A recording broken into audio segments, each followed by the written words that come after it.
अहिले एयरपोर्ट बन्द छ वारको कारणले। यो भिडियो चाहिँ 1 वर्ष पहिलाको हो, एडिटको काम बाँकी थियो। उहाँ चाहिँ राजेश दाई हुनुहुन्छ, मलाई एयरपोर्टसम्म पुर्याउन जानुभएको थियो। करिब 2.5 वर्षको बसाइपछि म नेपाल फर्किँदै थिएँ। हवाई जहाजको स्पिडसँगै बुवा आमा, घर परिवार, दिदीबहिनी र इष्टमित्रलाई भेट्न पाउँदा मन अति नै खुसी थियो। म एयरपोर्ट आइसकेर मम्मी, दिदी, भान्जा अलरेडी आइसक्नु भएको थियो। त्यसपछि मम्मी अलिकति भावुक हुनुभयो, कति दुब्लाएको भनेर टेन्सन गरिसक्नु भएको थियो। उहाँ चाहिँ मेरो दिदी हुनुहुन्छ, मेरो हरेक सुख दुःखमा सपोर्ट गर्ने। भान्जा 2 वर्षमा कति चेन्ज भएको, कति ठुलो भइसक्नु भएको। त्यसपछि हामी बिस्तारै होटेलतिर लाग्यौँ।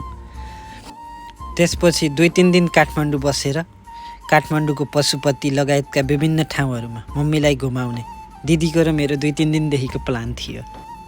अनि आँखाभरि काठमाडौँलाई सजाउँदै, मनमा गाउँघर, आफन्त र छिमेकीलाई सम्झँदै, यस्तै रहेछ परदेशी जिन्दगी। नेपालमा आउँदा विदेश कहिले जाउँ र विदेशमा आउँदा नेपाल कहिले आउँ।